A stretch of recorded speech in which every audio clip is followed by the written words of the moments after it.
Alright, man. Shalom, shalom, shalom. Yasher all. It's your boy Kodash back at it again. The damn slaughterhouse is in session. First off, I want to give all praises to YaHaWaH, man. Kawal, halal, YaHaWaH, zaba'awat, takad. Shout out to all the sincere Akyam out there, man. Brother Dan from Walking Truth, Gabaria, Brother Bernardo, Brother Tabak, Brother Jay. You know what I'm saying? All the peeps, man. Either Akwath Nasha, Akwath Shamashawan. You know, just to all this. So we got today with us. We have Ak Yawanathan, who is of native descent, because you guys like to, you know, probe and pry and, you know, who are these people, right? You know, it's Their SS tactics. Yeah, even though, you know, Brother Yawanathan has an afro. Yes, You know, so yes, yeah, maybe I'll film that one of these days. Right now he has a beanie on, so it's kind of fluffed out all crazy, but you know. And then we got Akdarash is missing in tonight, though. He's not with us. He is of Mexican descent, and he's just about as dark as most black people that you will see out today. Oh, hell yeah. And yeah, so he's Israelite. And then we got Laban here, which is where everybody's going to fucking try to rip my head off for. Laban is an Adawamai, or an Edomite. Yep, that's right, an Edomite. And yeah, so, you know, you guys can start talking all the shit you want. And, you know what I mean? They'll take that little clip of me just saying that and they'll run it over and over. Oh, yeah. You'll see that. You'll see the bullshit. Shit, yeah, you'll see the bullshit. Guys. And then, like, look, even if you want to do a color... Watch, let me see your arm.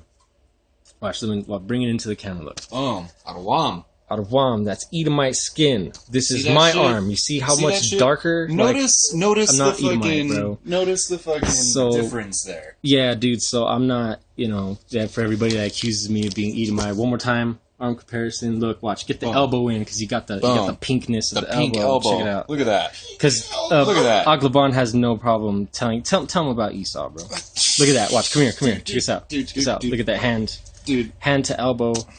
Not even fucking close, dude. And plus, this is in yellow lighting, so he's even like a little bit, you know, has a little bit of a yellow shade because of the lighting, you know what I mean? And then I even have a different shade because of the lighting. Yeah. You see us in the light, sunlight, regular light, and you can really tell the difference. Oh, yeah. So anyway, we're about to break down why. Yeah, that almost, you know, like. So we're gonna see what's up with this, okay? So now we're gonna do a lesson because everybody has this goddamn problem, and I don't know if it's just because the camps, or because of some hidden prejudice that people can't let go. People just want to be, you know, carnal-minded Egyptians, you know. So we're going to go over some laws, right? And we're going to clear up some misconceptions. So now we've got a lesson on the Gentiles and the strangers, or the alien. And Laban will tell you, what are you? The alien. Stranger. The alien, the proselyte. Right? He's the proselyte. He's the alien, right? So we are not the illegal aliens. And for the remedialites, they are the illegal aliens. Have skipped over all of Deuteronomy and all the laws and everything else. For those of you that have apparently skipped over that, and apparently don't even read your own fucking book. Yep. We're going to go over that for you. Yep. And break down exactly what that means. Yep. See, this is what we do. We teach people in this house. We love all who love YaHaWaH, which is what we are commanded to do, and that is what we are going to show. So first off, I want to get a definition, because we're going to go into all the precepts. I'll tell you when the precepts. We're going to get precepts that have to do with two words. Like I said, Gentiles, which is 1471, and then strangers, which is 1616. Right now, we're dealing with the Gentiles, okay? So we're going to get 1471, and we're going to see what it says about that. 1471, what does it say? Gaway. Gaway. Right? Rarely short guy.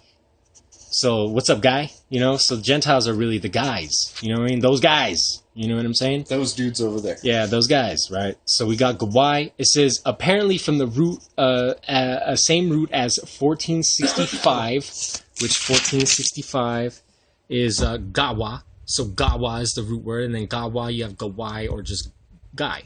And this is from 1460, so this is even from another word, which is just Gaw. Right, we got Gaw, which is, what does Gaw mean? Right? The back.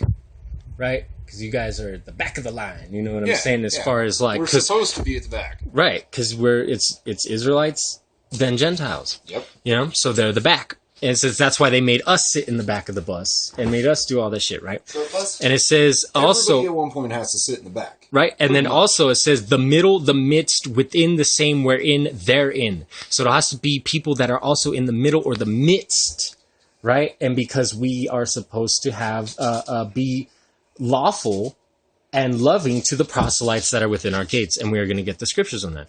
Now we have 1460. Right? It says from 1342 corresponding to 1354, the back. By analogy, the middle, the back among the body. All right? 1342, I guess we can get that real fast. Oh, shit. Hold on. 1342, hold on, I'm going to have to hold that kind of funny like. Sorry. 1342, which is ga'a. A primitive root to mount up, hence to generally to rise, be majestic, to triumph, gloriously risen, to grow up, or to increase, to be proud or exalted. Because why? When we got put low, what's the curse of Deuteronomy 28? That the stranger that is amongst us, yeah, exactly. How come,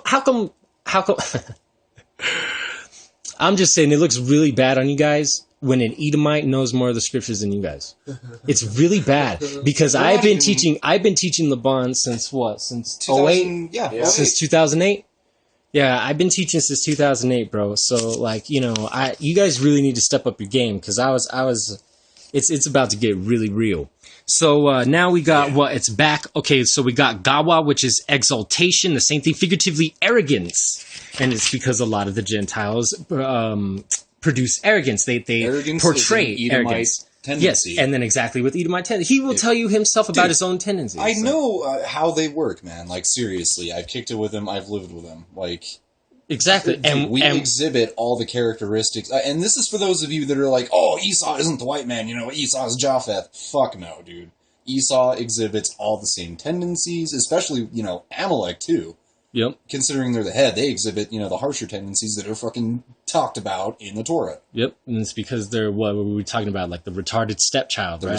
The retarded stepchild. So anyways, so now... We'll get back to that. Yeah, and so he will tell you himself, like, all the things, and what have you done for that? Have you not forsaken the laws of your forefathers, the ways of your forefathers? Well, let's go to what it said I would do. That I would come and I would say, I inherited lies, and things of no value. Watch, we're gonna get that. Watch, wait. But you've turned to YaHaWaH alone, right? Yeah. And you try to follow as many laws, none of that shit, and you try to follow the laws as best as your ability, right? Yep. Okay. Have I not made you tzitzits?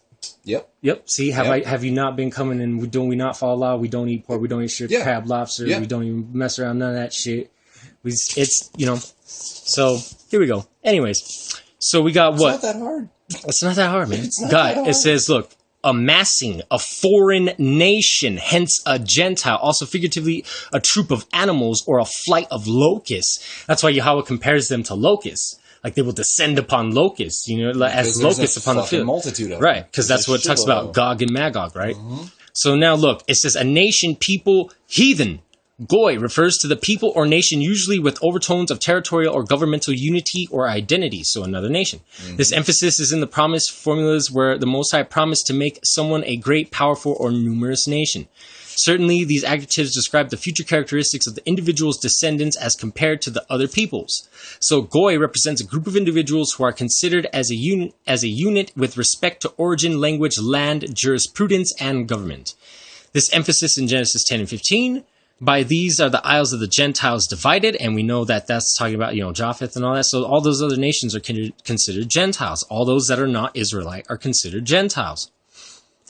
Let's see. Deuteronomy 4 and 6 deals not with political and national identity, but with religious unity, its wisdom, insight, righteous jurisprudence, and especially its nearness to the Most High. Right? Because what does it say? It says, blah, blah, blah, blah. Let's see. Certainly all this is viewed as a result of divine election. Israel's greatness is due to the greatness of her God and the great acts he has accomplished and in and for her, which is us, the nation, because we are his bride. Gaway is sometimes also derogatory, so it can be used as, that's where like the heathen comes in, right? Oh, you guys are heathens. As slang for, Yeah, but we're going to get the fact that when a heathen, when a Gaway, when a Gawah, right, converts, then he takes on a slightly different title, which is proselyte, right? And we're going to get that. So the derogatory term, we say Gaway. So all the nations, right? Gaway. And we're going to get the other word too. It says, this negative connotation is not always present. However, when the word is used of the heathen, you know what I'm saying? It says, so, when it bitches about the heathen, certainly in context dealing with worship, the Goyim are non-Israelites. Certainly in context dealing with worship, the Goyim are the non-Israelites. Right? Non-Israelites. In passages such as Deuteronomy 4:38, Goyim specifically describes the early inhabitants of Canaan prior to the Israelite conquest, so it calls them the other nations as well. Israel was to keep herself apart from and distinct from the heathen, so we're supposed to be a separate nation, but the proselytes are to observe the same laws, and we're going to get that as well, and was to be an example of true godliness before them. So we're supposed to be the light to the Gentiles, are we not? On the other hand, Israel was to be the means by which salvation was declared to the nations, or the heathen, as a blessing to all the nations, Genesis 12:2, and as a holy nation of kingdom of priests, Exodus 19:6. And the nations came to recognize God's sovereignty, Isaiah 60. So the Messiah is the light of the nations, and we know the Messiah is our people when it's talking about in Isaiah. So Isaiah 49:6 is synonymous with we're supposed to be light to the nations, or right, which is the people, the nation, suggests subjective personal interrelationships based on a common familial ancestry or a covenantal union, while Goy suggests a political entity with a land of its own, right? Goy may be used as people, however, apart from territorial identity. So it's just a body. It's a different nation. It's not an Israelite. It's a different nation. Now, the other definition that we are going to get is the stranger, which is 16:16. Now, this is the title that they take on when they convert to the worship of YaHaWaH, which the word is gar, right? Gar or Gawar, right? So it's like Gawa, but it's just a little different. It's Garar or Gar or Gawar. It means lime from being burned in a kiln or chalk stone. Right, so it's like whited, you know what I mean? Something that's been purified and stuff. Been refined, right? And that goes with temple knowledge. And then that's why I call Brother Laban, because Laban means white. He's been whited. You know what I'm saying? Been cleansed, been purified. And then it says what? Gawar from 1481, properly a guest by implications a foreigner, a stranger, an alien, a sojourner, or a stranger. Gawar, check this out. This is where it gets a little deeper. This is what the word I was trying to tell you about a little earlier. Gawar means client or stranger. A client, that's the word you were looking for. Yeah, A client was not simply a foreigner or a stranger. He was a permanent resident, once a citizen of another land. So that means you guys came to our land and you permanently set up residence and you converted to the worship of YaHaWaH. So then you are no longer Gaway, you are Gawar. Yeah. We became attached. We became a fixture. Exactly. To you guys. Exactly, because that's what the prophecy says. Yeah. And not only that was what was happening back then too. See, it says that who had moved into his new residence. Frequently he has left his homeland under some distress, as when Moses fled Midian. So they give you an example. Like Moses went to a land that wasn't his, Midian, and he was a stranger there. That's why they tell us, YaHaWaH tells us over and over and over and over to be nice to the stranger. But, deeper meaning behind that. And everybody likes to, ignore that shit. Yeah. But anyways, it says, whether the reason for his journey was to escape from difficulty or merely to seek a new place to dwell, he is one who has sought acceptance and refuge. Consequently, he might also call himself a tashab, right? Or thashab. It's in the 8,000, so it's the tha. So it's thashab or tawashab, a settler. So that's what we call, like Brother Laban here. He's not a Gaway, because that's more derogatory. It is Gawar. Or thashab, a settler. Neither the settler nor the client could possess land.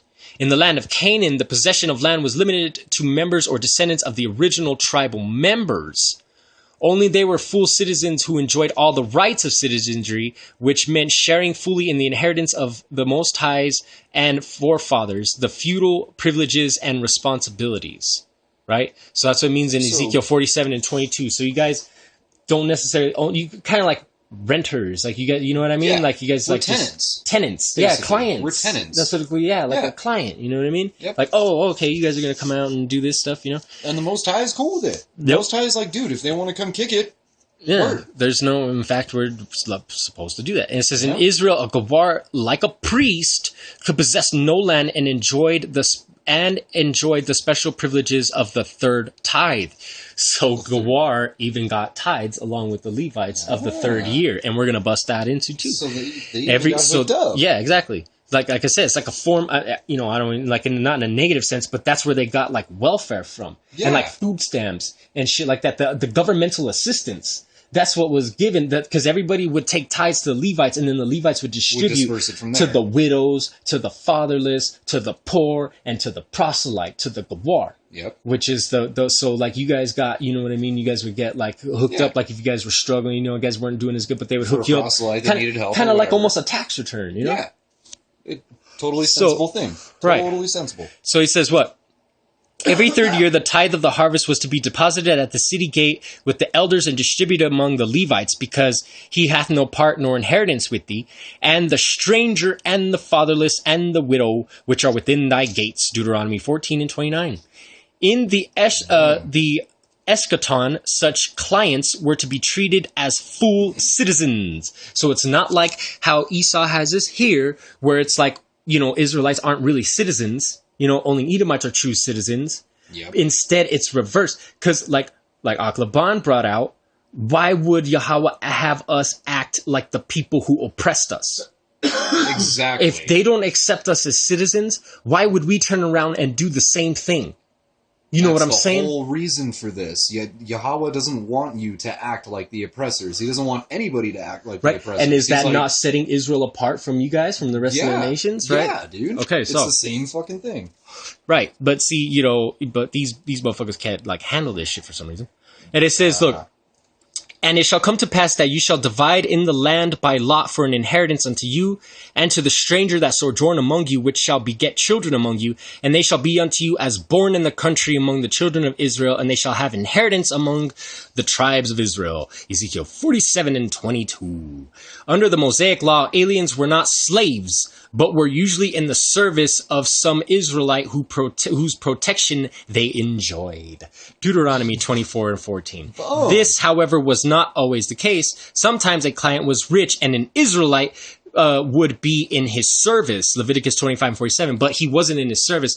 You had to redeem him. That's where the laws of redemption come in, because an Israelite can't serve a nation, but that's why the brother would come. I'll get the law, but basically you would buy out the debt, because the reason why he would have to serve is because he was in debt to the stranger, to the proselyte, for whatever reason. And then so his brother, some type of family member, had to come and redeem it and pay the wage each year up into the year of the jubilees. Like it's like a payment. Like every year you have to put like a land tax almost. Yeah. You know what I'm saying? Like every year you have to pay this payment, which is the yearly wage of a servant, because you know what I'm saying, that he owed money. Just that law being there shows you that the Most High has taken into consideration the proselyte. He's like, he has laws there that are specifically for proselytes. And not only that, but he also shows the separation between Israel and the proselyte by saying that Israel doesn't serve the proselyte, but you still have to pay. Yeah. So it's not, but the proselyte can be the servant to the Most High has to keep the semblance of order, because Israel can't serve the proselyte, because because we serve the proselyte in bondage, because you already did. Yeah, because we're doing it right now. He's still showing like, okay, there still has to be compensation here. There still has to be, and that's why you guys have to come and do building for us and keep our vineyards and do all that stuff. It's cut a wood. solid fucking system, guys. It really is. It is a solid system. It's not that hard to understand. Right? The Gawar was to be treated, except for feudal privileges and responsibilities, as an Israelite,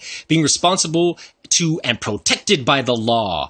Hear the cause between your brethren, and judge righteously between every man and his brother and the stranger that is with him. Deuteronomy 1 and 16.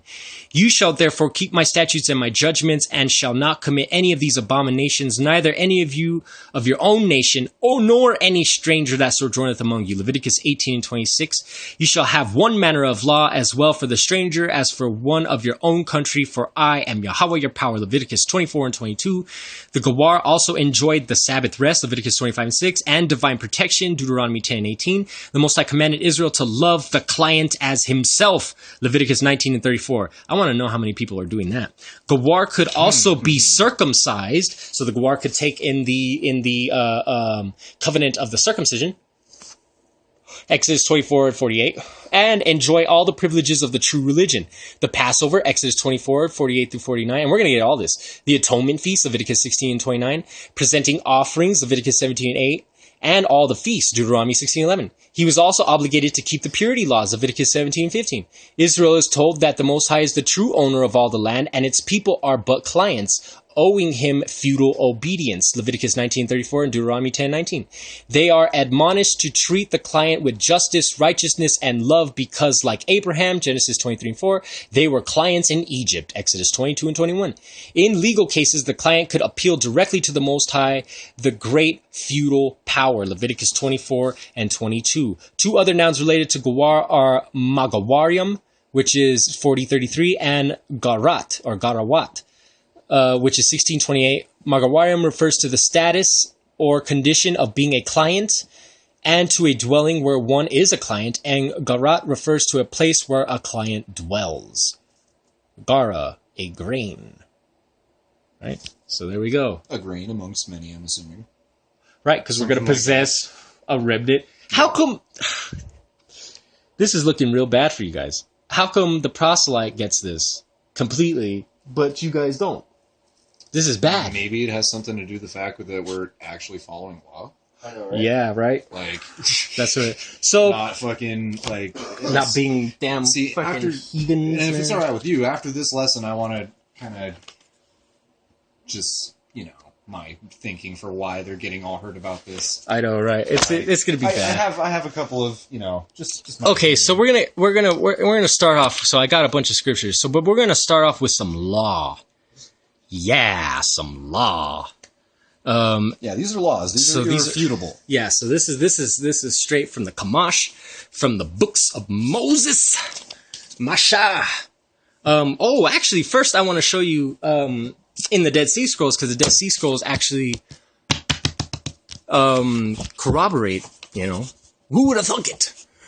Check this out. This is in volume 2 that I have, but you yourselves can look it up. In 4Q 279, the 4 lots, right? Let's see what it says. Fragment 5. It says what?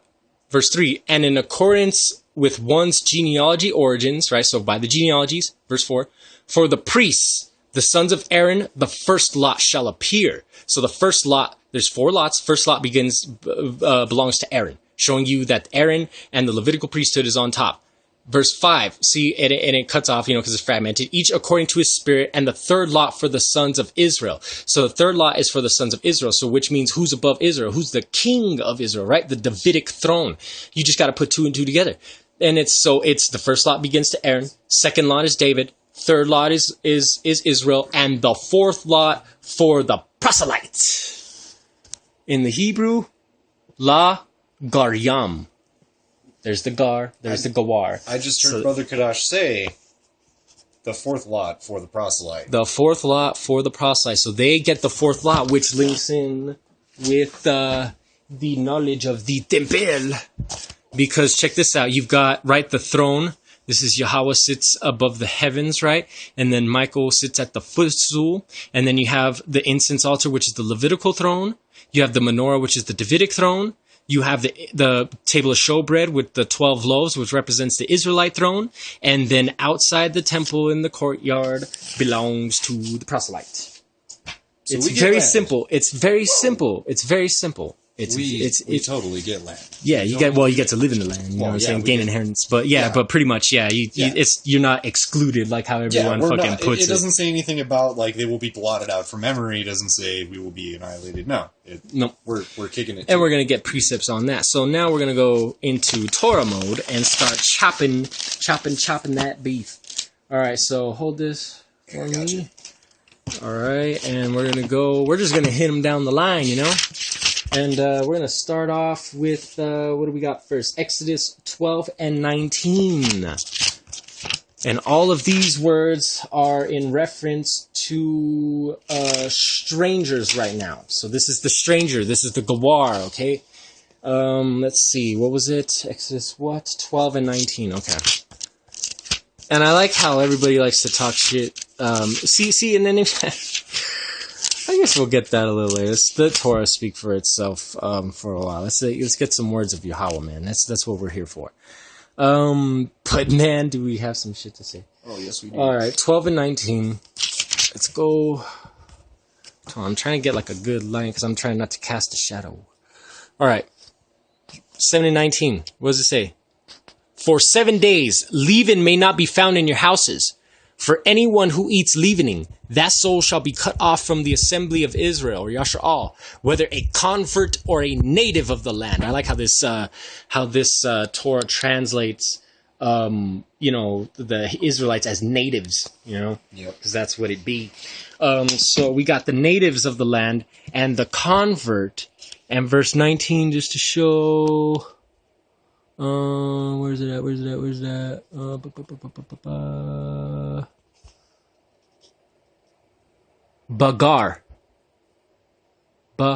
See Gar? They're all Bagar. Yeah. So anyways, let's see. So we got that one. What else do we got next on the list? So that shows you that they are to keep the feast of unleavened bread. What else do we got? We got verse 48. Let's come down to verse 48. And we got, when a proselyte sojourns among you, he shall make the Pashach, or the Passover offering, for YaHaWaH. Each of his males shall be circumcised, and then he may draw near to perform it, and he shall be like the native of the land. No uncircumcised male may eat of it. And then, we'll save that little verse for the next one. But yeah, so the proselyte is supposed to offer a Passover offering, just like the native of the land. Look, he shall be like the native of the land. I really don't understand what's so hard about this for everyone. Let's just read verse 49. One law shall there be for the native, and one for the proselyte who lives among you. So that's one law for the native, one law for the proselyte. And now let's get some precepts for that. One law for the native, one law for the proselyte. The first one is Exodus 12 and 49. What's the next one? Leviticus 19 and 28. Leviticus. Oh, slot, past it. Leviticus 19 and 28. Wait, nope. That wasn't right. Is it 10? Sorry, Slot, my handwriting is horrible. 18. Oh, sorry. Ha! Oh. That was my bad. Alright.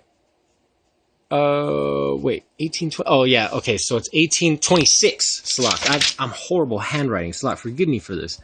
But you shall safeguard my decrees and my judgments. Leviticus 18:26, okay? 26. But you shall safeguard my decrees and my judgments, and not commit any of these abominations, the native or the proselyte who lives among you. The native and the proselyte, man, you gotta observe the laws. Among you. Now we got what? Leviticus 24 and 22. Let's get Leviticus 24, 22. And what does it say? There shall be one law for you. It shall be for proselyte and native alike. For I, YaHaWaH, am your power. One law, proselyte, native. What's the next one? Numbers 15 and 16. So now we got Numbers 15 and 16. One teaching and one judgment shall be for you and for the proselyte who sojourns among you. And that's another cut. Now let's jump down to verse 29. The native among the children of Israel and the proselyte who sojourns among them, there shall be a single teaching for them, for one who does unintentionally, or for one who does unintentionally. Right? So it's like because the person who acts high-handedly, whether native or proselyte, who has blasphemed YaHaWaH, that person shall be cut off from among his people. So it's like the same thing. Like all the laws apply, like the law of the unintentional sin offerings, like everything, man. Just everything. It's all linked in. Now we're gonna jump back to Exodus 20 and 10. Let's get some more laws on the proselyte. Exodus 20 and 10. This is a slaughter session. But the seventh day is the Shabbat to YaHaWaH your power, and you shall not do any work, you, your son, your daughter, your slave, your maidservant, your animal, and your convert within your gates. So there we have it translated, convert. And notice the convert's different from a slave and a maidservant. Yeah, makes a distinction there. Yeah. All right. Yeah. just I'm not the only one that noticed that. All right. So what else do we got? Deuteronomy 5:14. Deuteronomy 5:14. Deuteronomy 5:14. And everyone's gonna hate this lesson, man. Deuteronomy 5:14. But the seventh day is the Shabbat to YaHaWaH your power. You shall not do any work, you, your son, your daughter, your slave, your maidservant, your ox, your donkey, and your every animal, and your convert within your gates, in order that your slave and your maidservant may rest like you. So that's the convert within your gates. And are you not a convert within my gates? Seems like it to me. Yeah.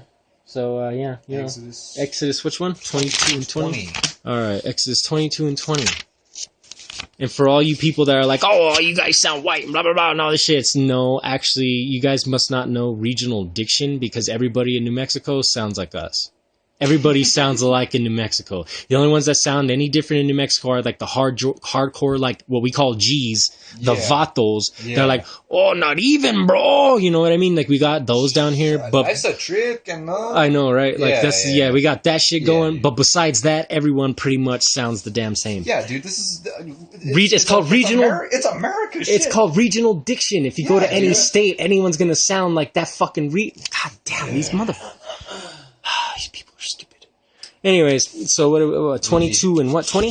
Yeah, 22 and 20. 22 and 20. Okay, you shall not taunt or oppress a stranger. What was that? You shall not taunt or oppress a stranger. And Judah and everybody, I hate to bring them up, but I just want to, show that, like, well, you could go to my last video. All you have to do is go to my last video and see the comments that Judah and his little butt buddies like left on my boards, and they are talking cash shit because I have a proselyte among my gates, and which is, because what are we supposed to do? Not oppress or taunt. And he's pissed. So they're not supposed to taunt you. They're not even supposed to taunt. They're not even supposed to be, no, nothing. No, they're supposed to treat you like a fucking native born, bro. And granted, you got the fourth lot. So you're in a certain rank. Everybody's in a certain rank, so you're in the lower rank, but you're still supposed to be treated as a goddamn native. It's because I called them out on hanging out. Exactly. They're just mad. They're just mad because look what I asked him. Bro. And then not only that, but it's because we follow law,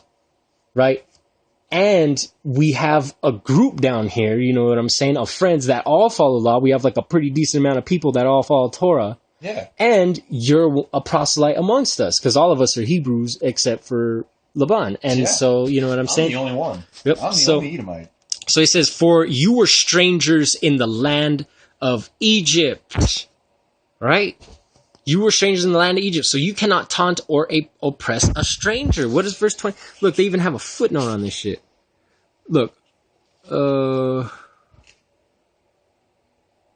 See, although it is forbidden to abuse anyone, this prohibition is framed specifically with reference to the disadvantaged because they are most vulnerable to such mistreatment. So that's what this law was in place because YaHaWaH knew that you as a proselyte were more vulnerable to this harsh treatment. So he's like, nah, I got to set up some righteous laws. So what else we got after that one? That leads to Deuteronomy 23 and 9?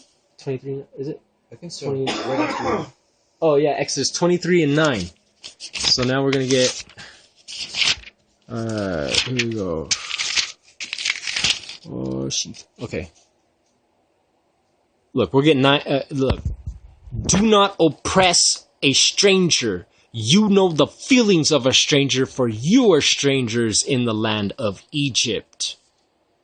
Okay? Don't act like an oppressor. Right? Don't act like the oppressor. Like a fucking Egyptian-ass oppressor. I don't know how you could cut off your lower self and not act like your people, but these motherfuckers who are Israelites act more Edomite than you do. Oh, I'm going to get into that. That's so bad. Oh, okay, so let's go to Leviticus 19 and 33 now.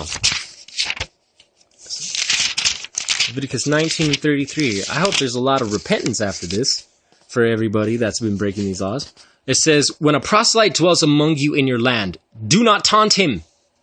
The proselyte who dwells with you shall be like a native among you, and you shall love him like yourself, for you were aliens in the land of Egypt. I am YaHaWaH, your power. We're supposed to love the alien, bro. What the fuck is wrong with you people? See, this shows you that you guys don't really care. You guys don't have love, man. You guys don't have love and care and consideration for the words of YaHaWaH, man. You don't care for his Torah. At all. They don't, bro. And then you have the audacity to come and yell at us because we follow law? Oh, this shit's backwards, bro. This shit's ass backwards. All right, so what do we got? We got 33 and 34. Hold on, we got to get 34 too. It says, we already got that. We already got it. Okay, look. Yeah, we're good. Deuteronomy 10 and 19. Deuteronomy 10 and 19.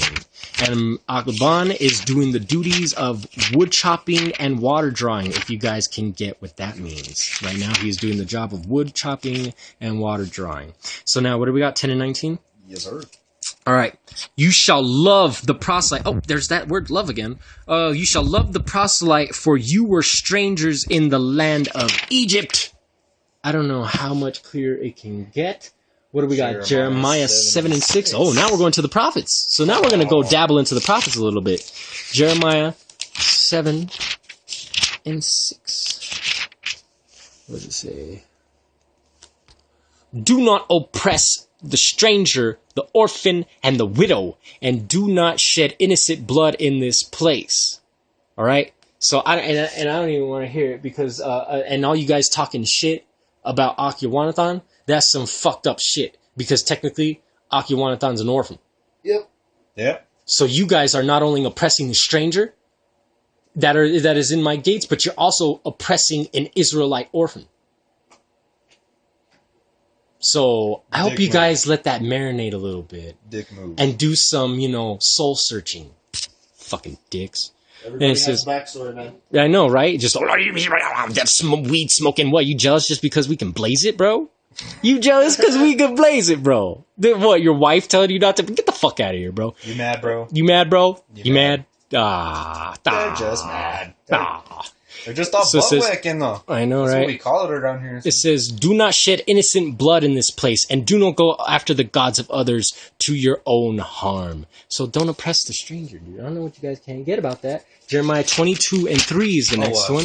Wait. Yeah, it jumps down. I had a little. Yeah, shit, it's a side okay, note. okay. Yeah, my bad. Oh, no, my bad. Thus said YaHaWaH, administer justice and righteousness and save the robbed from the hand of the oppressor. Do not taunt and do not cheat the stranger. You trying to say that Laban can't learn of YaHaWaH and follow YaHaWaH is cheating the stranger. They're trying to. Trying to. They're trying to rob the orphan and the widow. Do not spill innocent blood in this place. And that's what you guys are doing. You guys are running and shedding innocent blood. What is wrong with you people, bro? Like, seriously? Seriously, bro? Man, and you guys want to talk all this shit about me, man. Fuck that. Zechariah 7 and 10. Do not oppress the widow and the orphan, the stranger and the poor. Do not think in your hearts or your minds of wronging one another. So you're not even supposed to think in your mind of wronging one another. That's including the proselyte. And that's all you guys are trying to do is wrong the proselyte and the orphan that are in my gates. Which the gates have the laws of YaHaWaH written on them, and so does my doorpost. So you guys are just fucking... You guys are just... Alright, so we got Malachi 3 and 5. Look at how many laws. Man, that's just so many laws. Like, how do you guys break this many laws? Yet, dude. We're not even done yet. How do you guys even break these many laws? Look, he says, I will draw near to you for the judgment. I will be swift witnesses against the sorcerers, against the adulterers, against those who swear falsely, against those who extort the wage of the worker, and the widow and the orphan. I am against those who wrong the stranger, and do not fear me, says YaHaWaH Tzabaoth. And that's the damn problem, is because you guys don't fear YaHaWaH. You guys don't fear YaHaWaH, so that's why you guys go around robbing and shedding blood and doing all this nasty shit, man. What the hell's wrong with you people? Shit. So, okay. They're not even in the temple. They're not even close to the temple, They're still bro. out there wandering around. They're not even close. You're in the court. You're in the courtyards of the temple because that's your fourth lot, and these motherfuckers ain't even fucking toward the. These guys are in. Still, yeah, hell yeah, they're still in walking Egypt. around in fucking Egypt. Dude. Fucking retarded. Okay, Leviticus 16 and 29. Now we're gonna jump back to Law. Leviticus. Leviticus 16 and 20. Is it right there? No, it's at the end of here. Okay. This shall remain for you an eternal decree. In the 7th month, on the 10th day of the month, you shall afflict yourselves, and you shall not do any work, neither the native nor the proselyte who dwells among you. And this is the Day of Atonement. Or right, the Yom Kippur, what they call Yom Kafar, which is the Day of Atonement. So you guys is everyone noticing a pattern yet? It keeps I know, right? saying over and over and over again, the native and the proselyte. See, this is how fucking retarded Israelites are. They're so stiff-necked. See, you have to get over the Edomite tendencies of like the weaponry and your own stuff. You have your own stuff to get over. Israelites, our people, we have to get over this thing called fucking stiff-neck syndrome and hard-headedness, bro. We're so stiff-necked and hard-headed and deaf and dumb and blind that YaHaWaH repeats shit like 50 times. And these motherfuckers are like, dude, you know what I mean? Like, fucking, are you fucking serious, dude? You guys are like the Special Olympics on crack, bro. Like, what the fuck? Remedial as fuck. Okay, so anyways, now we're going to go to Leviticus 17 and 11. We're just going to keep hitting you, man. This ain't going to stop. For the soul of the flesh is in the blood, and I have assigned it for you upon the altar to provide atonement for your souls, for it is the blood that atones for the soul. So it's blood that atones for the soul. Salak, let me get the verse up. Any man of the house of Israel and of the proselyte who dwells among them, who will consume any blood, I shall consecrate my attention upon the soul consuming the blood, and I will cut it off from its people. So basically, that's one of the tendencies that you had to break, was the eating of the raw food, the uncooked, the red meat, the red meat, because you guys are YaHaWaH, right? That's the red meat, which is blood. That's why you guys, that goes back to the story of Esau and Jacob. And that's why we're not supposed to eat the blood as well, because not only did Cain slaughter his brother and shed blood on the earth, right? But what did Esau was like a second Cain, and Esau is shedding the blood of Jacob, like it says in the scriptures, right? Violence against your brother Jacob has shed the blood of Jacob upon the earth. So therefore we are to not eat of the blood, because it's like a symbolic of the bloodshed that Esau has committed, which this Ak right here has repented for, man. And it's trying to make up for it. And y'all motherfuckers is trying to understand it, dude. Like, I'm sick of being the only Edomite that knows. Yeah, well, not only that, but just any nation. Like, you're supposed to teach Japheth. Yeah, you're supposed to teach in general. Yeah, dude. just like, any nation. I'm trying to a light to the Gentiles right now. Dude. Yeah, exactly. Like, and he knows he's Ishmael. He agrees that YaHaWaH is the only power. But he has trouble because he's Ishmael and he's Israel. Yeah. He's an Ishmaelite and an Israelite mixed. So he has hard-headedness, stiff-neckedness, and he has the crazy, wild man-like tendencies. And he will admit this his damn self.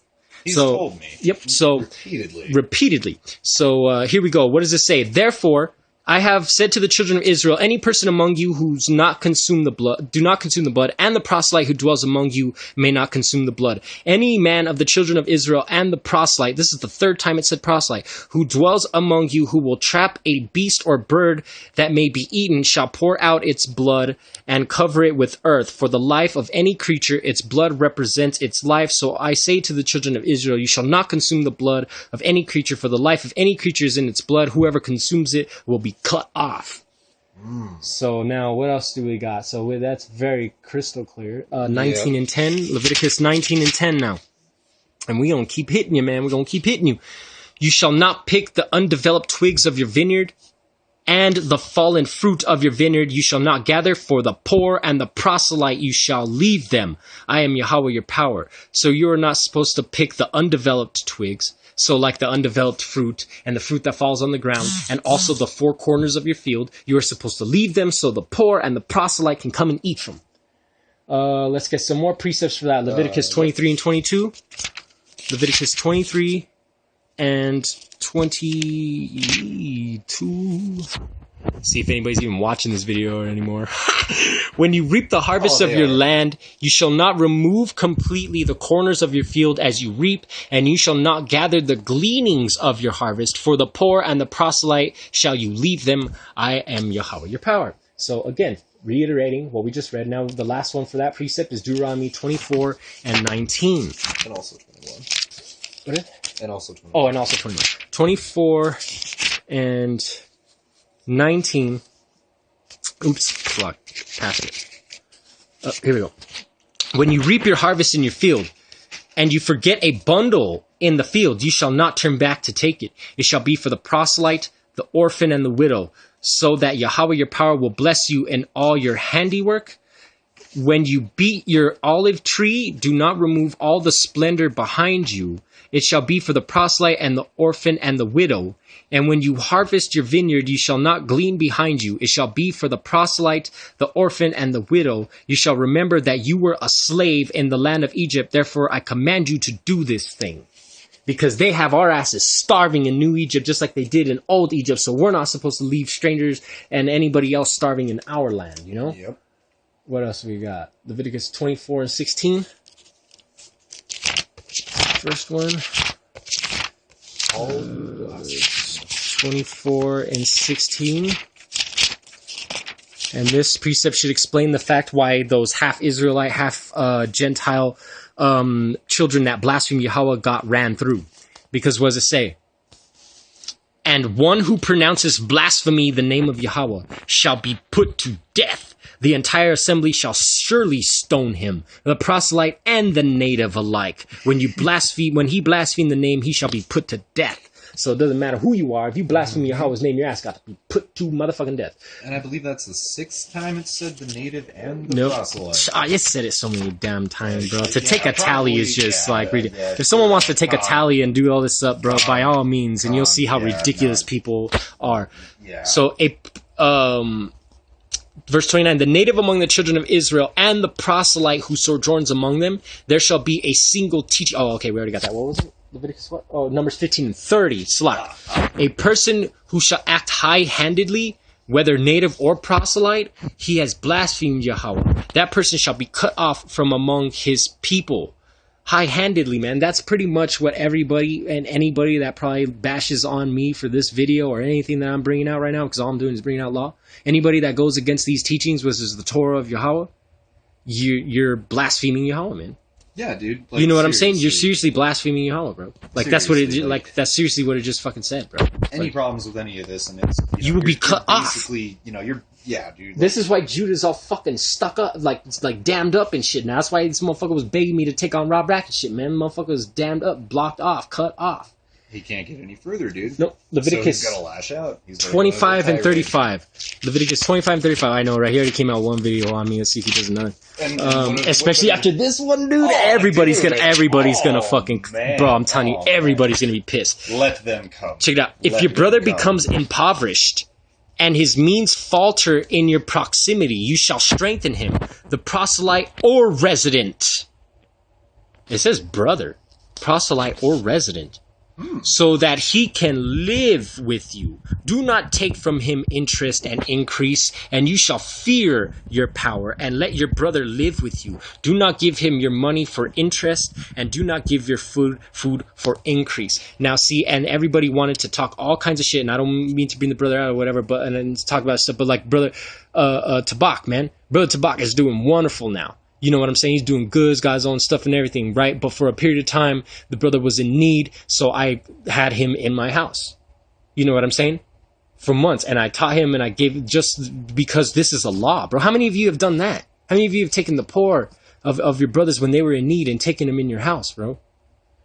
Huh? None of those motherfuckers know anything about that. Bro. They don't know anything about that shit. Alright, what else do we got? Verse 47? Yeah.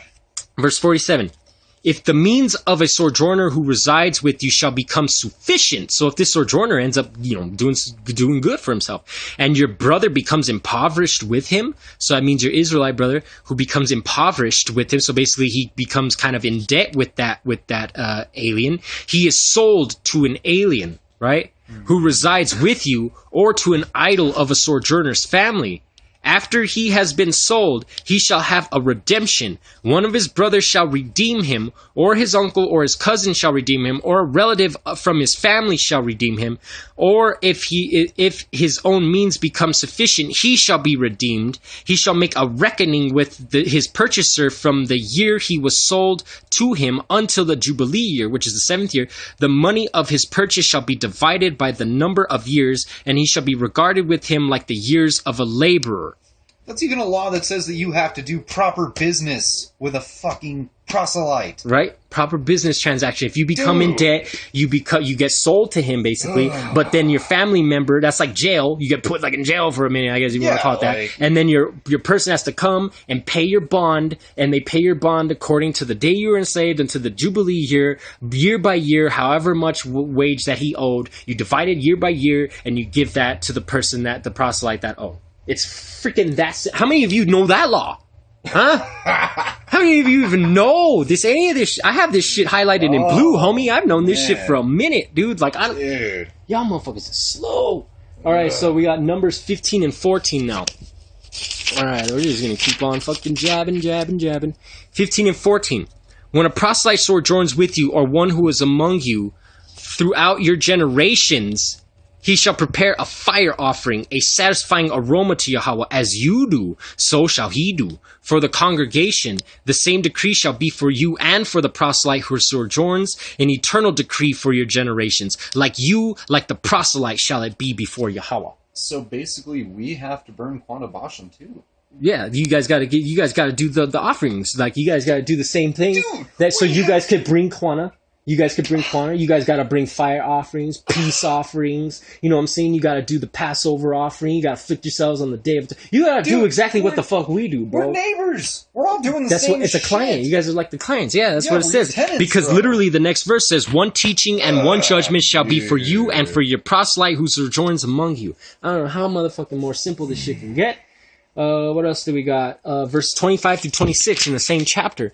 And it says... This is Tyson fighting an infant. It is. Like, it's really beyond Rousey. Dude, it's just, look. Beyond Rousey. That's the new fucking shit. Beyond Rousey. God. All right. The Kahan, or the priest, shall atone for the entire assembly of the children of YaHaWaH, which is funny because, that's kind of, what I've been doing for the longest time. And it shall be forgiven them, for it was unintentional, and they have brought their offering, a fire offering to YaHaWaH, and their sin offering before YaHaWaH for their unintentional sin, and it shall be forgiven to the entire assembly of Israel and to the proselyte who sojourns among them, for it happened to the entire people unintentionally. So if the whole nation fucks up unintentionally, the priest has got to do like this sin offering for everybody of the unintentional sin offerings, and the proselyte is involved in that. Oh, wow. Would you look at that? What? All right, so Numbers 19 and 10.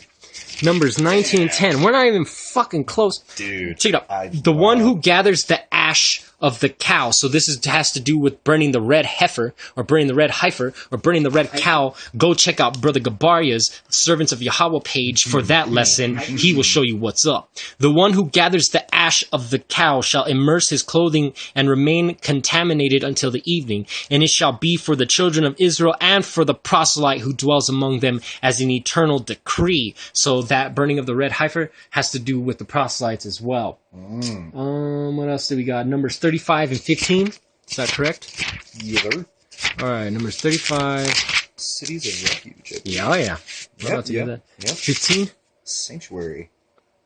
Look, for the children of Israel and the proselyte and the resident among them shall these 6 cities be for a refuge for anyone who kills a person unintentionally to flee there. So if you accidentally kill somebody, like it was an unintentional death, you could, if some, just like in case that family member, like that, and the axe hand, and in fact, there's the script, there's a law for that. It literally says that the axe head flies off, kills them, right?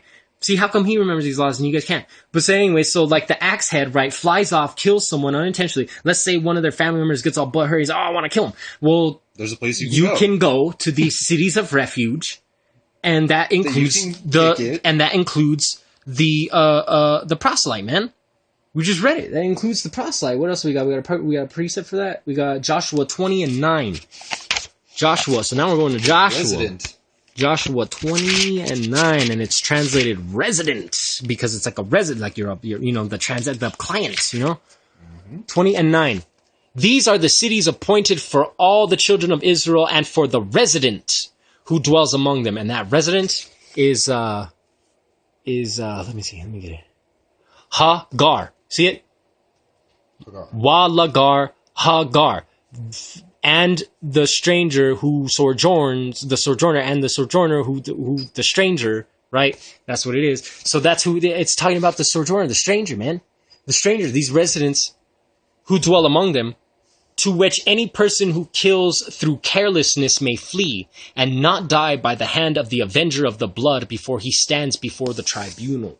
So you must, because they might want to kill you before they could set up like a court date. Yeah. And so because until that time, you go and dwell with the Levites. You know what I'm saying? And then there's more laws to the cities of refuge, which we'll get later, which I have books showing that the native Indians throughout the Americas, not just us, I had some idiot say, oh, only 5 of the tribes were civilized, the rest were heathens. No, bro. No. The books say the whole continent, and the whole continent, the Western Hemisphere, right, was all Israelite, and they all had cities of refuge, homie. All had cities of refuge. What have we got? 1 and 16, Deuteronomy. Deuteronomy 1 and 16. Now we're going to Deuteronomy.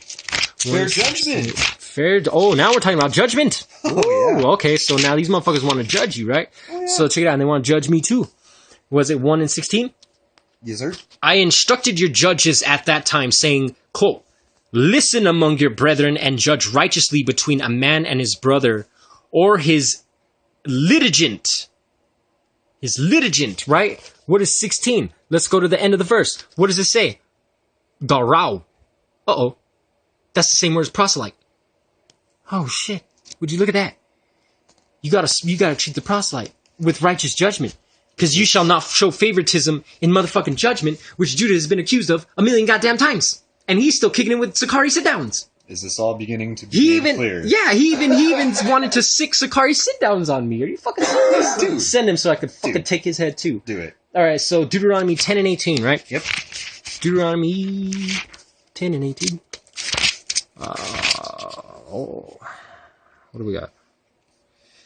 He carries out the judgment of the orphan and the widow, and he loves the let's get up. Look, let's go verse 17 so you know who it's talking about. For YaHaWaH, your power, he is the power of the powers, and the Lord or the master of the masters, the great, the mighty, the awesome power, who does not show favor and who does not accept a bribe. He carries out the judgment of the orphan and the widow, and loves the proselyte to give him bread and garment. And that is what I am, because I want to have a mind like the mind of YaHaWaH. So I will give the proselyte bread and garment, which is what we are doing right fucking now, dude. Yep. Bread and garment, homie. Where are you giving the proselyte bread and garment? I want to see that shit. Everyone wants to accuse me of not being an Israelite. Oh, show your parents, all this shit, right? Well, how about you prove that you're following laws? I'm proving that shit right now. How about you prove? Look, everyone knows I wear fucking zeets. Look. Yes, sir. Look, boom, fringes, zeets. What, bro? Look, Nazarite vow, I got the locks. What, bro? Got the fucking beard. I'll fucking show my face. I don't give a shit. All right, so look. Deuteronomy 24 and 17. Deuteronomy 24 and 17. But it ain't about my face right now. If you guys want to see my fucking figure, then I'll show you my figure, you bunch of faggots. So you guys can look at me and fucking do what you're gonna do. So anyways, what is it, 24 and 17? Yes, sir. You shall not pervert the judgment of a proselyte or orphan. And this... yeah. That covers you and Jonathan. Yeah, that's both, bro. You shall not pervert the judgment of the proselyte and the orphan. You shall not take the garment of a widow as a pledge. Right? So don't take the garment or the heritage or the clothing or the covering of the tabernacle away from the widows, man. We also must protect the widows. Deuteronomy 27:19. Accursed is the one who perverts a judgment of a proselyte, orphan, or widow, and the entire people shall say, Aman. Aman. Aman. Aman. And the entire people shall say Aman. Accursed. So y'all motherfuckers is a curse, son. YaHaWaH's sending the curse. I hope you guys got to repent before this hits you. Seriously. The words have been spoken. I ain't sending the curse out. I'm just reiterating the words. Yeah, we don't do that whole Judah. Yeah, no, we don't. Demon gate fucking bullshit. Yeah, Kabbalah for kids. I'm gonna summon. Yeah, Kabbalah for kids. Kabbalah for kids, bro. Yeah. Oh my God. I know what you do, Judah. I know what you do. I'm coming for you after we're done with this. I know, right? Deuteronomy 19 and 21. I believe. What's it say? 14. Oh, 14. My yeah, bad. sorry. That's my fours look like 9 sometimes. It's all good. It's all 14 good. and 21. It says, "You shall not eat any carcass To the stranger who is in your cities you shall give it, that he may eat, or sell it to a Gentile, for you are a holy people to YaHaWaH.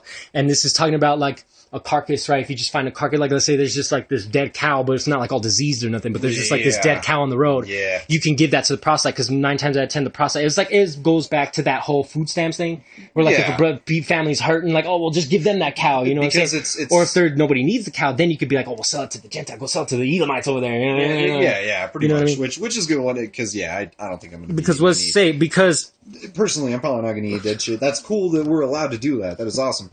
Right. Praise the Most High for letting us do that, because I'm sure that in a situation, you're starving as shit and you find something that's dead, you're going to fucking eat it. Right. As long as it's, straight to the food laws, and this is part of the food laws, so yep, there you go. For you are a holy people to YaHaWaH, your power. You shall not cook a kid in its mother's milk. So you cannot cook a lamb in its own mother's milk, because we usually cooking. Butter and milk were used for cooking. Oil was used for anointing. Everybody goes backwards. We're fucking backwards. Shea butter on your shit, and you put olive oil in your food. What the hell's wrong with you people? Well, olive oil goes on your head. That means... Deuteronomy? Deuteronomy 26 and 12? And 13. And 13.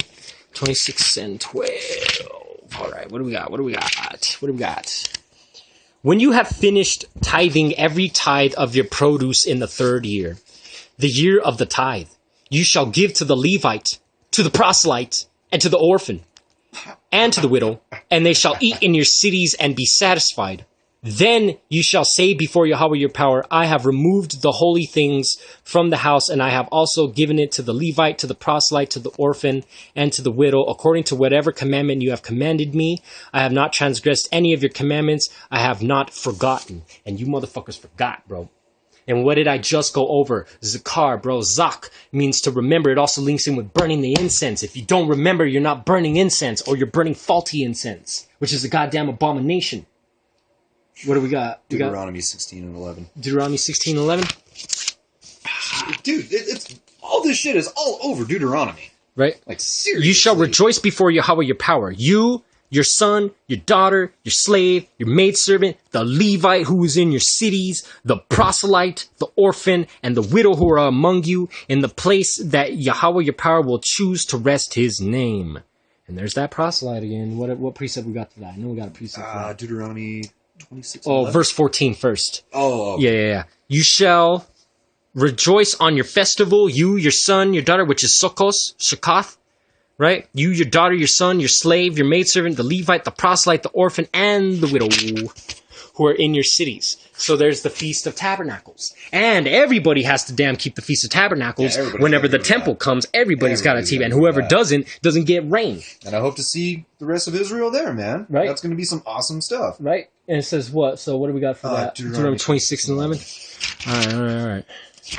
We're going to keep it going. Like, dude, we all get to just kick it together. And everybody hates it. And everybody hates it, bro. And everybody's hating. Everybody's like, no, my group. Right. You shall rejoice with all the goodness that YaHaWaH your power has given you and your household, you and the Levite and the proselyte who is in your midst. So there goes again, Levite and the proselyte. Deuteronomy 23 and 20. Okay, Deuteronomy 23 and 20. You shall not cause your brother to take interest of money or interest of food, interest of anything that he may take as interest. You may cause a Gentile to take interest, but you may not cause your brother to take interest, so that YaHaWaH your power will bless you in your every undertaking on the land to which you are coming to possess it. So Israelites aren't allowed to put but usury, or that's not usury, but like a tax on anything from another Israelite, but we're allowed to tax you guys. Yeah. You know what I'm saying? Because you guys are clients, right? Because it goes back to the Gawar. Well, that's maintenance costs, man. Right? Like, maintenance costs, right? That's overhead, dude. Overhead, right? This is business, dude. Right? How YaHaWaH has the best business plan there is, and motherfuckers just ignore that shit. What is it? Deuteronomy what? And also 21. I'm pretty sure I got that. Deuteronomy 29. And we'll start at 9. Okay. And 9. Yeah, I got it. 29 and 9. So we're going to go to Deuteronomy 29 and 9. And we shall see. You are standing today, all of you, before YaHaWaH your power. The heads of your tribes, your elders, and your officers, all the men of Israel. your small children, your women. So there goes GMS with their, oh, no children and women. And your proselyte who is in the midst of your camp. Midst of your camp. Oh, all you camps, where's your proselytes? From the only camp that I've seen with proselytes is GOCC. I'll give them credit. All right. Credit is where credit's due, right? Okay, credit's due where credit's due. So GOCC has proselytes, so we'll give them that. So they're at least following that. And it says, right, in your camps, from the hewer of your wood to the drawer of your water. For you to pass into the covenant of YaHaWaH, your power, and into his imprecations that says that YaHaWaH, your power, seals with you today, in order to establish you today as a people to him, and that he may be a power to you, as he spoke to you, as he swore to your forefathers Abraham, Isaac, and Jacob. Not with you alone do I seal this covenant and this imprecation, but with whoever is here standing with us today before YaHaWaH, our power, and with whoever is not here with us today. So whoever, man. Whoever, man. Barring, Canaanites, Moabites, Ammonites, and Philistines, and Amalek. But we know those, you know what I'm saying? But the rest... And we know why. They are not half of it's Mamazars and Amalek's just the goddamn fucking, Nephilim blood. I'm fucking goddamn, So, but everyone else, by all means... Past, present, future. And besides, you don't even see those guys cleaving to the Most High anyway. You don't see Amalek practicing Torah, only the fake Canaanites that are pretending to be Israel nowadays cleaving to trying to cleave to you, but they blaspheme in his name. That's why they blaspheme his name among the Gentiles, right? Proselytes. We got that one? Okay, yeah, Deuteronomy 31 and 10. So now we're going to go to Deuteronomy 31 and 10. And it says, Masha commanded them, saying, at the end of 7 years, at the time of the sabbatical year during the Sukkot festival, when all Israel comes to appear before YaHaWaH, your power, in the place that he will choose, you shall read this Torah before all of Israel in their ears. Gather together the people, the men, the women, the small children, and your stranger who is in your cities, and so that they will hear, and so that they will learn, and they shall fear YaHaWaH, your power, and be careful to perform all the words of his Torah, and their children who do not know, they shall hear, and they shall learn to fear YaHaWaH, your power, all the days that you live on the land which you are crossing the Jordan to possess it. So right there, man, the proselyte, their children, the strangers, right? You got to teach them. They got to hear the law, man. You got to hear and teach and show them the law. And the precept for that. Wants everyone to hear the law. Right. And what is it? Joshua 8 and what? 8 and 33. 8 and 33? And 35. Okay. So we got 8 and 33. Joshua. And all Israel and its elders and its officers and its judges stood on this side and on that of the ark opposite the Kahanyam, or the priests, the Levites, bearers of the ark of the covenant of YaHaWaH, proselyte and native alike, half of them on the slope of Mount Garaziam, and half of them on the slope of Mount Abal. And Masha, the servant of YaHaWaH, had commanded the first to bless the people of Yashar'al. After that, he read all the words of the Torah, and blessing and the curses, according to all that is written in the book of the Torah. And there was not a word of all that Masha commanded to Joshua did not read to the entire congregation of Yashar'al, the women, the children, and the converts that walked among them. The convert. This is a recurring theme, people. And then we're going to get a reference. I mean, this guy got smoted out, but just to show you the fact that he was trying to pull a slick move. Yeah. We got 1 Samuel what? Or 2 Samuel what? 1? 1 and 13. 1 and 13. And what does it say? So then Dawad then asked the young man who was telling him, and this is the guy that pretended that he killed Saul, where are you from? And he replied, I am a son of an Amalekite convert. David then said to him, how could you not be afraid to send forth your hand to destroy the anointed one of YaHaWaH? So then he ended up striking him down because he lied about killing Saul, because this Amalekite tried to come and he was like, oh, well, I'm a convert, man. I brought King Saul's head. Yeah, tried thinking that David was going to be happy with Saul's death. Yeah. And he was like, nah, homie. Mm-hmm. So, but just shows you that the strangers, you know what I mean, were proselyte, because even Saul had the Dawag, the Edomite Dawag as a proselyte in there and stuff like that. And also, let's go to 2 Samuel 15 and 19. And we're going to get another instance where a proselyte was among us. And it says, and the king said to Attai, right? Attai, the Gittite, Why should you also go with us? Go back and remain with the new king, for you are a foreigner and also an exile. You are a Gawar and an exile. Return to your place. You arrived just yesterday. Shall I displace you today to take you flight with us while I go wherever I go? Because this is when Dawad was on the run. Return and take your brethren back with you. Your offer is kindness and truth. But Attai, right, answered the king and said, as YaHaWaH lives, and by the life of my lord the king, I swear that in whatsoever place my lord the king will be, whether of death or for life, there your servant will be.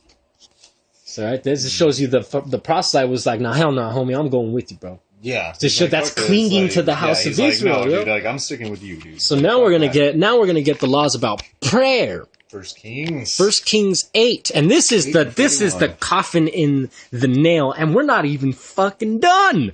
Check it out, Deuteronomy 8 and 41 through 43. Also a Gentile, it's Gawar, who is not of your people Israel. Who is not of your people Israel. Repeat it one more motherfucking time. Who is not of your people Israel, but will come from a distant land for your name's sake. For they will hear of your great name and your strong hand and your outstretched arm, and will come and pray towards this temple. Do you pray towards the temple? Yep. May you hear from heaven the foundation of your abode and act according to all the Gawar or the Gentile calls out to you, for that all the peoples of the world may know your name, to fear you as does your people Israel, YaHaWaH, and to know that your name is proclaimed upon this temple that I have built. And the precept for that is 2 Chronicles 6 and 32. And it says the same thing, but we're just going to get it just for, because everybody's stubborn. Because everybody apparently needs to be told a million times. With the fucking newspaper. Also a Gentile who is not of your people Israel, but will come from a distant land for your great name's sake and your strong hand and your outstretched arm, and they come and pray in this temple. May you hear from heaven. So there's in this temple. May you hear from heaven the foundation of your abode, and act accordingly to all the Gentile calls out to you, so that all the nations of the world may know your name, to fear you as does your people Israel, and to know that your name is proclaimed upon this temple that I have built. And that goes in with temple knowledge, because what do the menorahs represent when they are multiplied to 10, 5 on each side, right? Which is 10 menorahs, 10, because there's 7 lamps on the menorahs. 10 times 7 is 70. That's the 70 Gentile nations. Right? It's stated in Genesis, the 10th chapter. So they're the light, man. We're supposed to be a light, man. We're supposed to shine forth and show everybody so that they can pray towards the temple and know of YaHaWaH and give His glory. Right? Of Gentiles. And then here we go. We got Ezekiel. Ridiculous. Ezekiel 47. Oh. Hold on. All right, 47 and 21 we're going to start at. You shall divide this land among yourselves according to the tribes of YaHaWaH. It shall be that you shall allot it as an inheritance for yourselves and for the strangers who dwell among you, who will bear children in your midst. They shall be for you like the natives among the children of Israel. They are to be allotted an inheritance with you among the tribes of Israel. It shall be that what tribe within which the stranger has settled, there shall you allot his inheritance. The word of YaHaWaH. So wherever the proselyte convert, whatever tribe he clings to and goes to that land, he will be basically the worker or the client there in that land. Yep. You know what I'm saying? Yep. Oh, that's the, YaHaWaH from here. Or, you know what I'm saying? Oh, he's from here. You know what I mean? He's from there. You know what I'm saying? Because he will be there kicking it with the Israelites, man. Yeah, he kicks it with the Israelites. All right, what do we got? We're almost done with this. First thing. Oh. One more. Psalms 96, 94, and 6. Now we're going to go to the book of Psalms. See what David has to say. 94 and 6. It says, look, let's get one. Look at what's going on right now. Oh, most high of vengeance, YaHaWaH. And what did Judah say? Oh, take the revenge. Take the vengeance. Oh, most high of vengeance. Right? That's what I wanted to say yesterday. Bro, I wanted to say that yesterday. He was like, join me and together we will strike the emperor down. You know what I'm saying, bro? This motherfucker was like, come on, man, we could go and take heads and all this shit. You motherfucking Darth Vader, bro. What the hell's wrong with you, bro? So he says, what do we got? Vengeance appear, arise, O judge of the earth, render recompense to the haughty. Until when will the wicked, O YaHaWaH, until when will the wicked exalt? They speak freely. They utter malicious falsehood. They glorify themselves, all doers of iniquity. It says they speak freely. Oh, sorry, all doers of iniquity. Your nation, YaHaWaH, they crush and they afflict your heritage. So these wicked people, which includes Israelites, and the Canaanites amongst them, they are being wicked and they are afflicting the heritage. The widow and the stranger they slay, and the orphans they murder. So you guys are slaying. That's why he says don't spill blood. But you guys are spilling blood by not giving bread and clothing to the proselyte, man. And we're going to get a precept on this. What is it? Ezekiel what? What do we got? Ezekiel 22 and 7. 22 and 7. And also 29. 22 and 7. And what does it say? Where we go? I'm going to start at 6. Behold, the princes of Israel, each acted within your own sake for his own power, in order to shed blood. Father and mother they have disparaged within you. Toward the stranger in your midst they have acted oppressively. You guys are acting like the fucking oppressor. Orphan and widow have they wronged within you.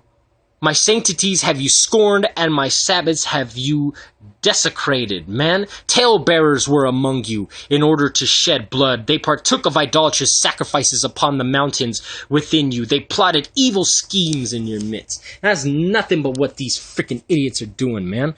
What else do we got? Verse what? What was it? 29? 29. All right. The people of the land... let's go up. Let's go verse 27. Her officers within her are like wolves who tear prey. Officers, right? That the officer this and officer that in the camps, and then also like the other teachers, the ones that are up there like Judah and Lexwell and Rob Rack and all that, right? It says what? They are wolves who tear the prey. Right? Wolves. They shed blood to destroy souls for the sake of unjust gain. Unjust. Oh, come on, man. We could divide the spoils. Ugh.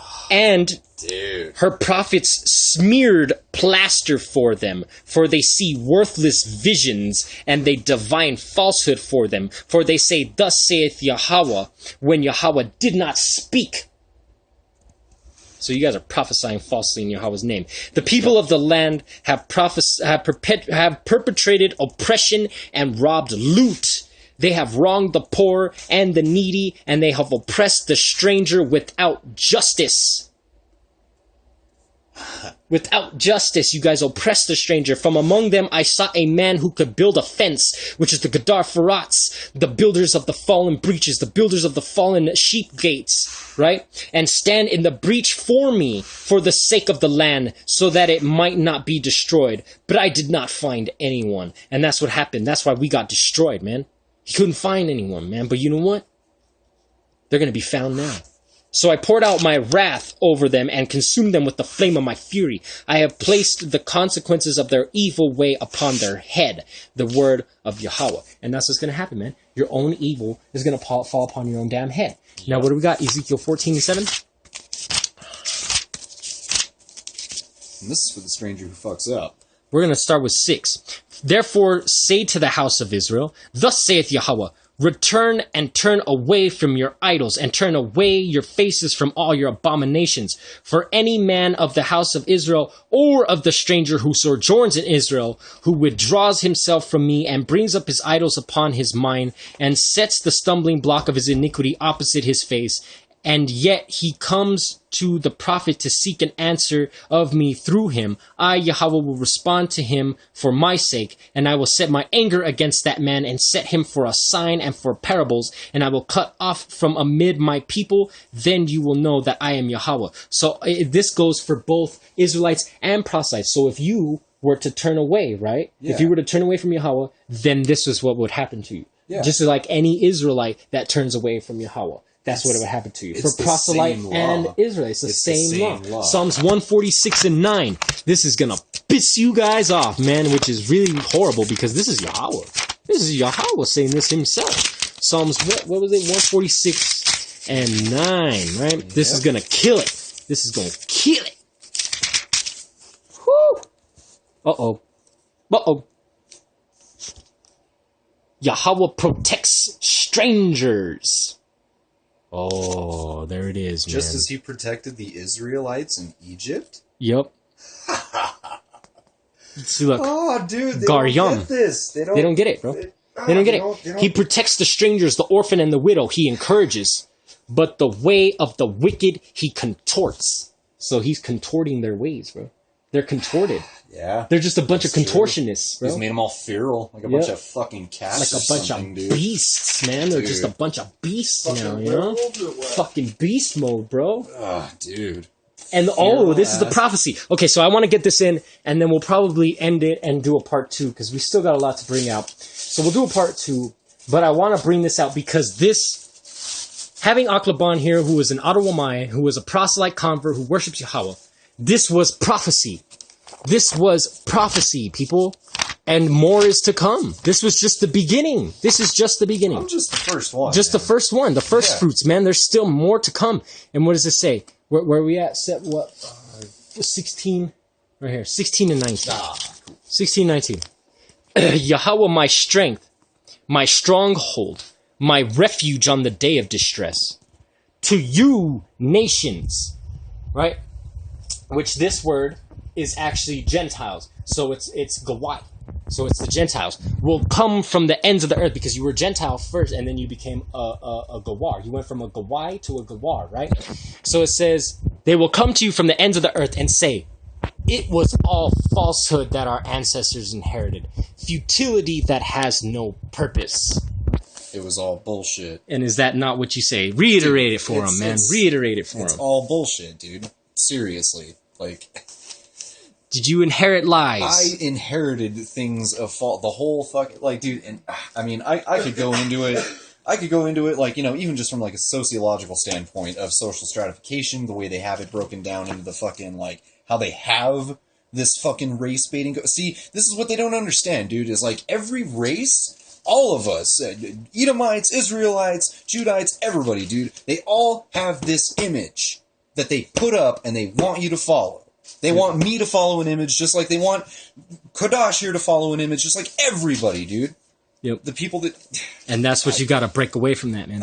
And that's that false image, those falsehoods that the ancestors inherited, the futility that has no purpose, because then it continues to say, can a man make gods for himself? We inherited they that are war no mind, gods. Dude. Yep, that war mind. That war mind. But he has bullshit. But he has forsaken. That's what this was prophecy, that nations would come from the ends of the earth and say it was all falsehood, and our ancestors have inherited futility that has no purpose.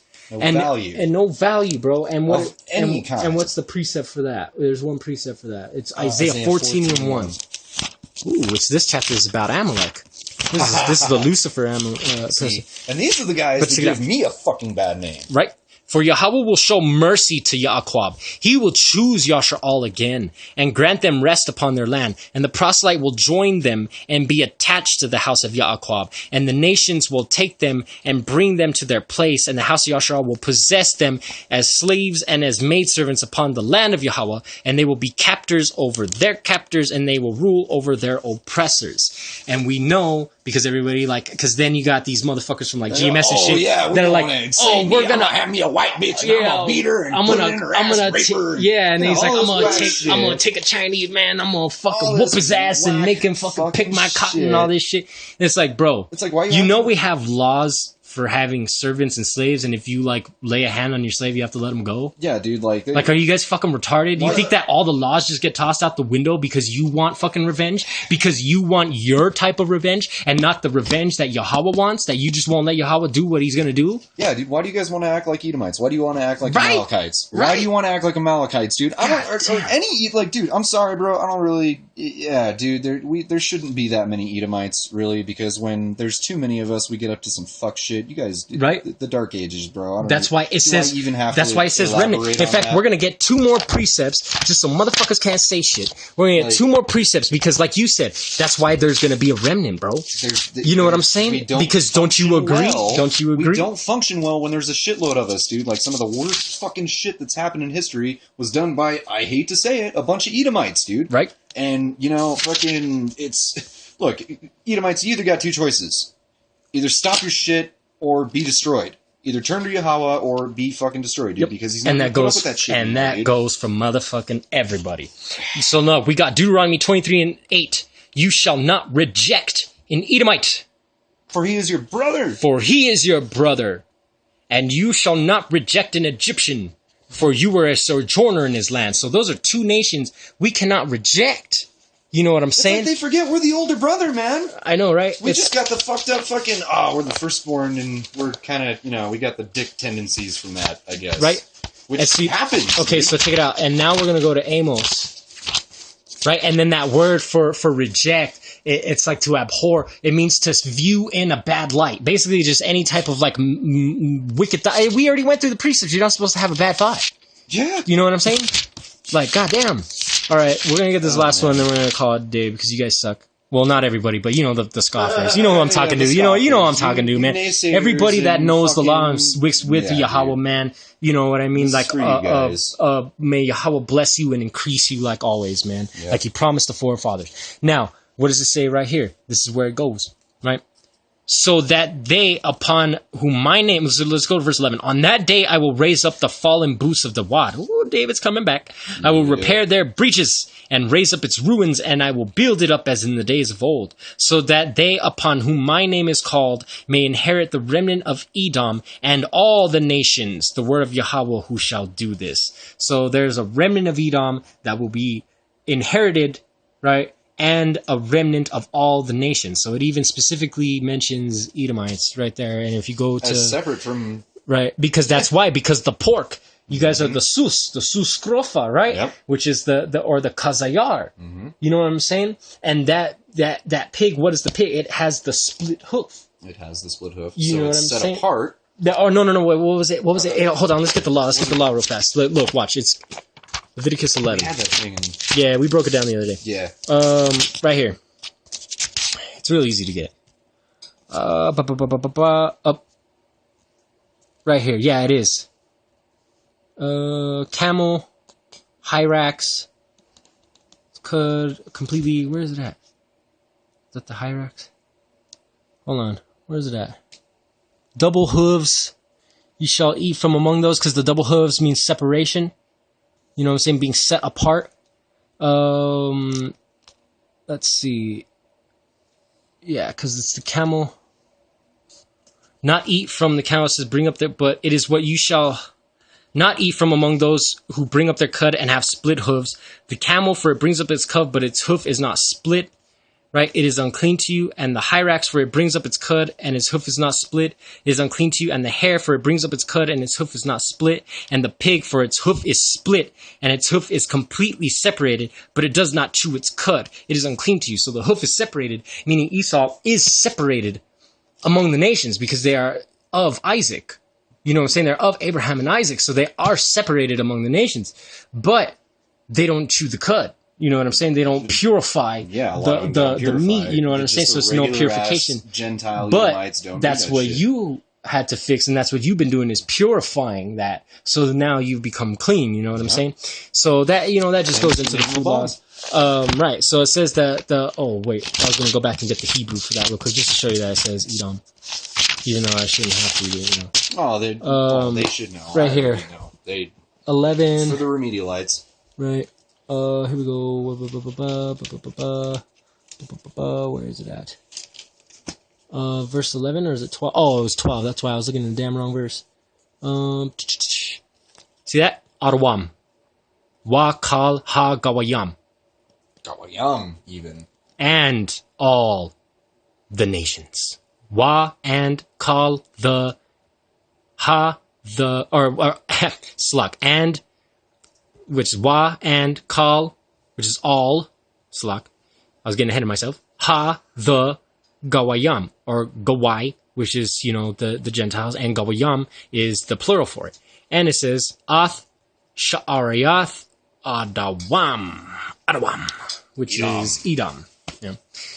So with that, there's part 1. I'm going to come out with part 2, which I'm going to get some more precepts from the prophets, that were the light to the Gentiles. We're going to get one out of 2nd Esdras. We're going to get, so we're going to get some prophets work. This was just when we come in. Yeah, this is just the law, the basics, the getting it down. And then we're going to come in and start talking about some prophetic stuff more than what we just talked about now. So, so hopefully you guys, all you guys that were breaking all these laws, repent from your ways and turn to YaHaWaH and give the stranger meat or bread and clothing. You know what I'm saying? So, with that, we'll be back with it with some more. This is part 1 of the Gentiles and strangers and aliens, the Gawayam and the Gawar. And, with that, man, Kawah Halal YaHaWaH Taba'awat Akkad, all praises to YaHaWaH. We'll be back. The Master of Legions, who is one, right? We will be back. We also got Barak Hasham YaHaWaH, bless the name of YaHaWaH.